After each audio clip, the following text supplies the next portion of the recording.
Assalamualaikum warahmatullahi wabarakatuh. Kami dari kelompok 5 yang beranggotakan Juni Nur Halimah, Anissa Nurul Hayat, Rahma Elvita, Devina Safira Putri, Lailatul Rahmi, dan Elvira Haya Gabriela akan mempresentasikan hasil diskusi kami mengenai materi yaitu manajemen isu. Baiklah, untuk materi pertama akan dibacakan oleh Anissa Nurul Hayat. Kepada Anissa disilahkan. Baiklah, yang pertama yaitu pengertian manajemen isu. Manajemen isu adalah proses manajemen yang tujuannya membantu melindungi pasar, mengurangi resiko, menciptakan kesempatan-kesempatan, serta mengelola image sebagai sebuah aset organisasi bagi manfaat keduanya. Organisasi itu sendiri serta stakeholder utamanya, yakni pelanggan atau konsumen, karyawan, masyarakat, dan para pemegang saham. Menurut Keywords 1997.2173.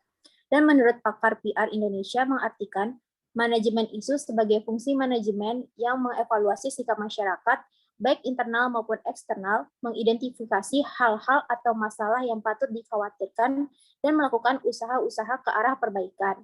Selain itu, mereka juga mengartikan sebagai suatu usaha aktif untuk ikut serta mempengaruhi dan membentuk persepsi atau pandangan atau opini dan sikap masyarakat yang mempunyai dampak terhadap perusahaan.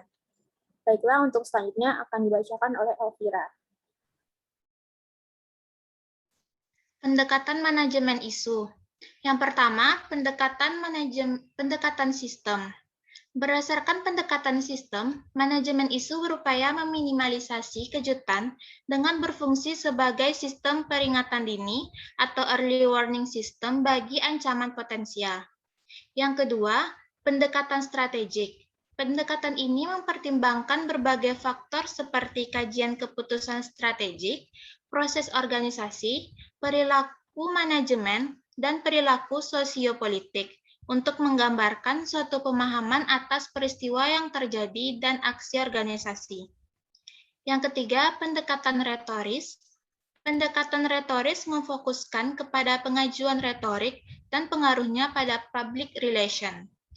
Merupakan pendekatan yang banyak digunakan dalam menganalisa dan mengembangkan suatu isu. Dan yang keempat yaitu pendekatan terintegrasi. Pendekatan terintegrasi merupakan dialog aktif antara organisasi dan publiknya yang merupakan cara paling efektif dalam mengelola isu. Baiklah, materi selanjutnya akan dibacakan oleh Devina. Siklus perkembangan manajemen isu. Tahap pertama, potensial stake.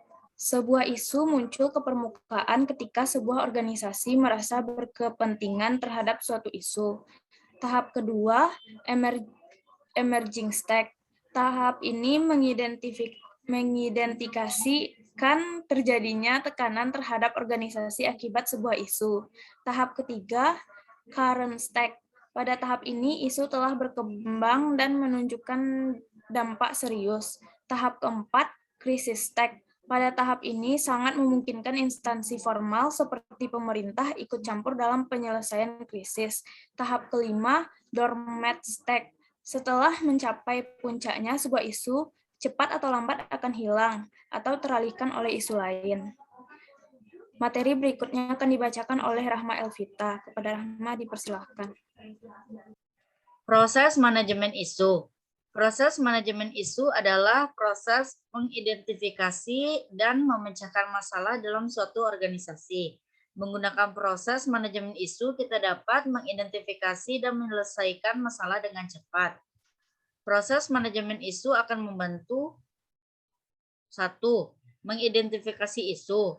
Yang kedua, menentukan dampak dari tiap isu. Yang ketiga, membuat prioritas isu dan melaporkan status pengembangan isu. Yang keempat, meninjau semua masalah dan memutuskan suatu tindakan. Yang kelima, mengambil langkah yang diperlukan untuk menyelesaikan masalah dengan cepat. Materi selanjutnya akan dibacakan oleh Juni Nur Halimah.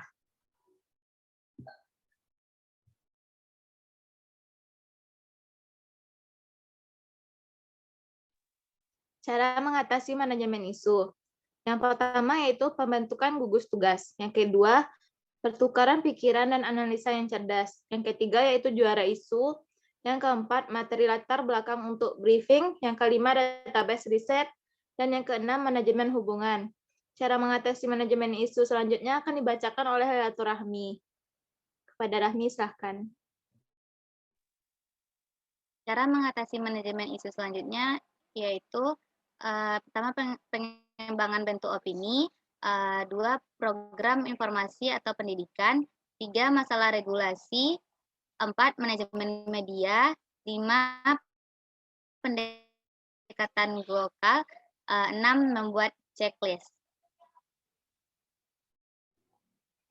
Sekian hasil presentasi kami. Terima kasih. Maaf apabila ada kesalahan.